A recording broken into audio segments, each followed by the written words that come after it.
And what's up, everybody? Welcome back to the channel. It is your boy Cheap Loots, and let's talk about some budget options and reward players that will help you out in NBA 2K22, my team, for the time being. So, I'm not going to talk about like unlimited reward guys and stuff like that. I mean, for the most part, you guys know, obviously, Will Chamberlain and like Bob Cousy would help your team out. Even Ron Boone, whoever that is, will probably help your team out. So, I'm not going to talk about those guys specifically. You know, there's just no point. Yeah, obviously, Will Chamberlain would make your team better. Like, I don't really need to help you with that. So we'll start with the reward cards. Yeah, I'll go reward cards. I was going to go base set first, but I'll do reward cards. So right off the bat, I've talked about these guys a few times. If you're fresh to the game, if you're just getting it, John Henson is pretty decent to pick up, but I think the first card you should pick up is Darren Collison. Darren Collison is one of the best Emerald cards that you can possibly pick up. He's fast, he can shoot, especially if you're trying to tackle triple threat offline or domination, or even if you want to take Darren Collison online in limited, things like that. Like, he's very good at all of the above. Specifically, he's great for offline though, so if you're looking to tackle domination and start to try to work your way up to try to get Draymond, he's good. Same with Andre Roberson.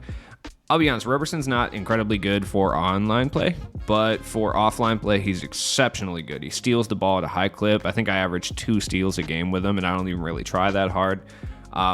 By the way, it's glitched. It says I've only played with 2 games with Andre Roberson for some reason. That's definitely not true. I've used him at least like 15 times. So maybe I have lower than 2 steals a game once it actually adds all of those games. Oh, I think I've only used him for 2 games on the American server, actually. That actually makes sense. A lot of them were New Zealand, so.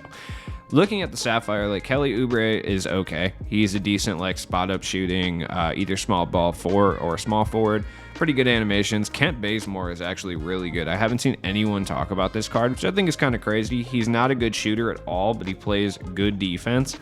He's kind of like a hybrid of Roberson and Darren Collison. That makes sense. He's a little bit smaller, still plays good defense, gets steals. He can shoot a little bit, but he's fast and dunks the ball. And especially if you're trying to get that XP challenge done, score with Hawks players, he's probably one of the best options if he didn't start with Trey. Patty Mills and Seth Curry are wild. These are 2 of literally the best point guards in the game. I would say out of the top 5 point guards in the game, Patty Mills and Seth Curry are both up there. Patty Mills is a little bit better if you're looking for a more traditional 3-point hunting point guard. Seth Curry is a little bit better in the catch and shoot situations, though he can still open it up himself if you need him to. It really just depends which one you would prefer. It's tough to say. One or the other is better, realistically. The rest of the guys, Phil Jackson's okay. Like, Thaddeus Young are going to be tempted to pick up, but he's not really a good shooter, though it is easy to green with him. He's just not really that good overall. Jermaine Jones, I don't know. Stacey King's okay, I guess, but haven't really gotten to the Ruby token market guys. Devontae Graham looks good, and Fournier looks good, but I'm not going to talk about anyone else. As far as domination rewards, Jeremy Lamb's the first one you're going to get, and he represents an instant upgrade on your team, especially at the small forward. I like him a lot. He plays good defense. He has a really easy to green jump shot, in my opinion. And he's just overall really solid. Now, is this a card that you're going to use for a long period of time? Probably not, but he's good. Tyrese Maxey, he's okay. I don't really think he's that great. Plumlee obviously is going to suck. Chris Boucher is great, though. Like, if you're not going to finish domination, that's fine, but I highly recommend playing those first 5 games on All-Star, trying to get Boucher, because Boucher is super good. He's good as a Sapphire, and I haven't even evoed him yet, because I'm still playing Limited, trying to get my ring, and he's like the best Sapphire center that I could find. So, I highly recommend picking this dude up. Like, he is so good. Like, so incredibly good. It's actually crazy. I cannot be more clear about this. Like, my man is so nasty. Oh, man. I love Boucher, dude. I highly recommend doing it. So the base set actually has a bunch of different options that are pretty solid. Now, the cards themselves are pretty expensive. Dynamic duos are what you're going to want to look at, though. The dynamic duos for these cards are crazy. Props to 2K for making dynamic duos actually mean something. Like, this Steve Kerr, Klay Thompson duo, relatively cheap to pick up. Probably about $3,000 MT. And will instantaneously make your team slightly better by using it. Look, is it going to be unstoppable? No. But Steve Kerr's relatively okay on his own. Plus, you can add some badges to him. He's not great. Obviously, he has no badges whatsoever to start with. But combining him with Klay Thompson makes him instantaneously better. And it will overall make your team a little bit easier to work with. Now, a lot of people are going to be tempted to pick up this Giannis. I personally don't think it's worth it. That's just me, though. Like, I really don't. And the reason I say that is just because he's going for like 10K, and honestly, I don't even think he's better than a guy that I'll talk about later that's 1,000 MT. Like, truly, I don't think he's really better than that guy. Cliff Hagan's another guy I've seen people talk about. I mean, he's decent for sure. He can shoot the ball okay.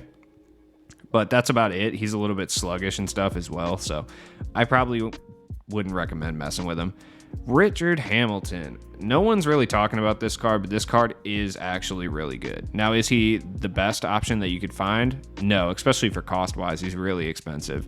Bill Laimbeer and Isaiah Thomas have a dynamic duo, and I mean, honestly, it's okay. I don't think it's really the greatest thing in the world, but it's decent.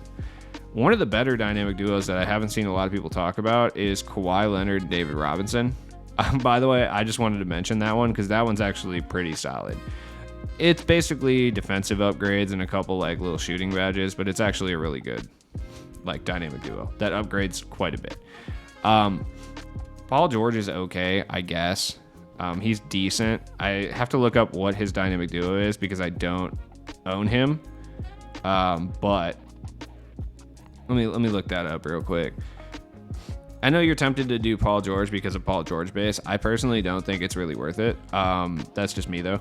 Like, I really don't, and that has a lot to do with the fact that although the dynamic duos are really good, I don't know how good they actually are. This Kobe one is a good example. Like, this one doesn't really make Kobe and Derek Fisher that much better.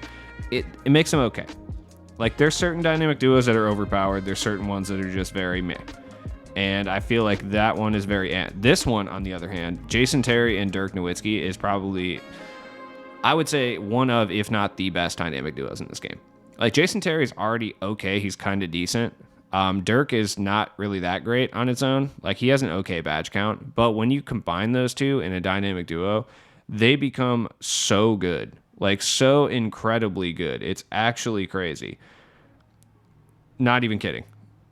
This is a dynamic duo I would run in unlimited. Like, not joking. Jason Terry, like I said, it'd be a bench duo for sure, but I would probably run it based on how good these two cards get. Sean Bradley, I didn't even know he had a card this year. That's wild. Oh, Paul George's is with Domantas Sabonis, and he does get better, but his 3-point rating is still kind of low. So, Carmelo and Mahmoud. This duo is really good as well. This is one of the top tier duos in this game. Brings you absolutely nothing defensively, but offensively, it's going to bring you quite a bit of help. Kevin Garnett's duo is with Karl Anthony Towns, and Garnett gets slightly better. Towns gets a little bit better, but he still only has like 4 bronze badges, so I guess it's not really the best. But it's decent. Paul Westphal is really good. I've seen a lot of people talk about this card, and as good as he is, he's not someone that I think is worth 15K. You guys got to remember, like, we're going to get so much 2K content over the next, like, 2 weeks. Like, Tuesday, we're probably getting packs. We might get, like, Wednesday or Thursday packs. We're definitely getting Friday packs. Gary Payton and Sean Kemp is another okay duo. It doesn't really give them too much, so I don't think it's worth the price. Sean Kemp gets the ability to shoot a little bit better. Gary Payton can shoot a little better, but his defensive badges go up too. But nothing crazy really happens. It's not worth the price. This one's actually decent though. Russell Westbrook, Kevin Durant. They get some gold shooting badges. Russ can attack the rim a little bit better. Nothing crazy, but I mean, if you have the 2 cards anyway, it's a decent dynamic duo to run. Now, I don't necessarily think it's worth spending 6-7K, but I think it's decent. If you get this dynamic duo in, like, let's say draft mode, or if you use it for limited, it's a good duo. It's definitely worth the price, in my opinion, anyway. The starter cards are okay. I mean, you'll run into Kareem Abdul-Jabbar, like, all the time. He's not terrible. I prefer Boucher. I think Kareem's still on my bench, and he's decent in that regard. But especially for a free card that you start with, especially offline, he's really solid. So if you're playing, like, Domination, Kareem is a very good card for that. Dirk's okay. I don't even think he's really better than the Emerald one, though. The starter, if you didn't pick Trae Young or Jokic, and you're stuck like me with Zion, I don't know why I picked Zion. I figured, oh, Dunker, this will work. Whatever. It didn't. So The Colossal cards, some of them are really cheap. Like all the Sapphires are like 1,000 and they're all worth it. Like Jalen Green is really solid. Cade's solid. Anthony Edwards is decent. I just don't want to get him right now. Michael Porter Jr. is the guy I was referencing earlier when I said Giannis being 10K, you could literally get a better version of him for 1,000 MT, and that is Michael Porter Jr. He's a little bit worse defensively, but he brings the ability to shoot at a much higher clip. Pascal Siakam, I don't think is worth the price personally. He's decent. He can hit the open three. You know, he's defensive oriented. I personally don't know if he's that much better than Chris Boucher, though. Like, I'm truly saying that.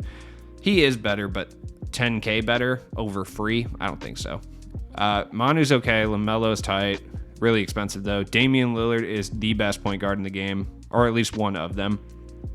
Some people will tell you that Jameer Nelson's a little bit better. I don't think so. Darren Williams is obviously better, but he's also 90-something K.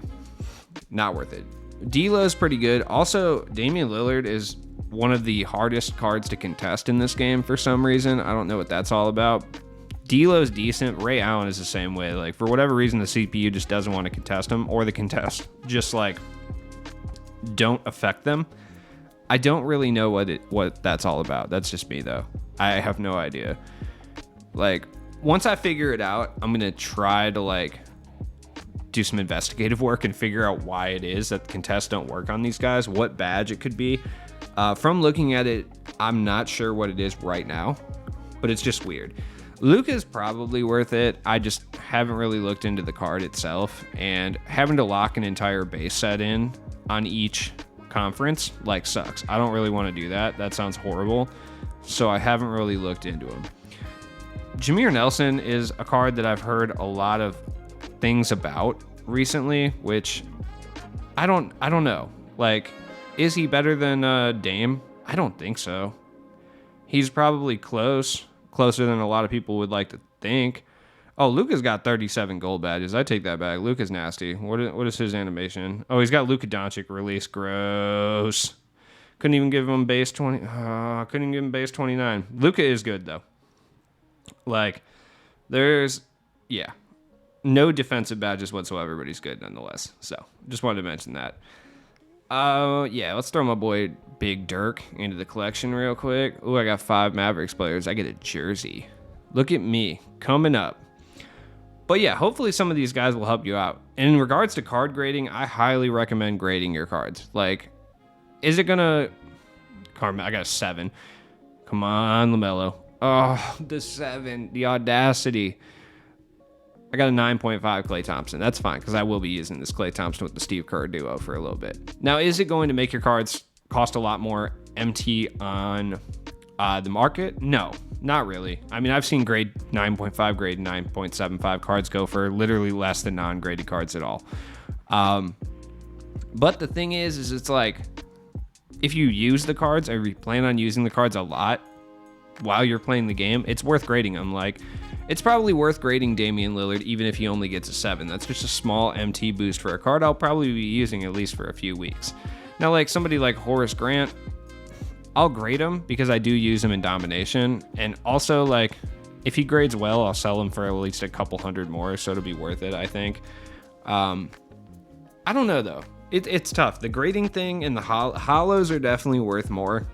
Graded cards, I'm not sure, though. Like, it's been really touch and go as far as the market goes. Sometimes I'll see a grade 9.75 or a grade 10 go for, like, a significant amount more. Other times I won't see them go for more at all. It'll be the same price or less. And I think that just has a lot to do with people putting them up. Now, the triple threat... I don't know. Like, the triple threat rewards, they look okay. I haven't got a chance to use any of them, so I can't say for certain. I do want James Silas, because James Silas was my boy last year in the beginning of 2K21, which helped my channel explode. D Brown's probably pretty good, though. I will say that. I like how at least the free agent packs are choice now, so I can just pick free agents I didn't have before. That's pretty tight. I don't know. Now, where's Dennis Smith Jr.? I haven't seen him at all. Where do I get that card at? I don't know. These cards are okay. I mean, you get them as you play the game. There's not really a point to sit here and be like, yeah, you need to grind for this card. Like, of course, everyone's going to grind for Carmelo, but, like, no point in telling you one way or the other. Glenn Robinson and Marquise Johnson are both pretty good. Glenn Robinson you get from draft. So, and I believe they just put him in the Ascension board because you have to pull him out of a card flip anyway, so it's like an Ascension. But, you know, I haven't played draft mode yet, so I'm not sure how to really go about that. As far as collector level cards, I got this Kobe. He's relatively good. It's not worth like panicking and buying 125 cards to get him though. He's just like okay. He's like slightly better than the Emerald Kobe with a dynamic duo active. The exchange cards are not worth it. This James Harden, he's okay, and his lock-in isn't that expensive, or his exchange, I should say. It's still probably not worth doing, but if you want a James Harden card, it's not a terrible one to do. You can get away with exchanging this for like 10 grand or whatever, which isn't, I keep saying like monetary stances, but 10,000 MT is what I mean. Not $10,000 any currency. Sleepy Floyd is absolutely not worth it, like in any way, shape, or form. Look, he's good and probably one of the top point guards in the game for sure. But like this is so much MT that you're having to exchange. I mean, just that diamond player alone is like 80K at this stage, right? I can't even say for certain he's better than Darren Williams. Anyways, as always, it's been your boy Cheap Ludes. I'll be back with more content later, and hope you guys have a good day. Peace.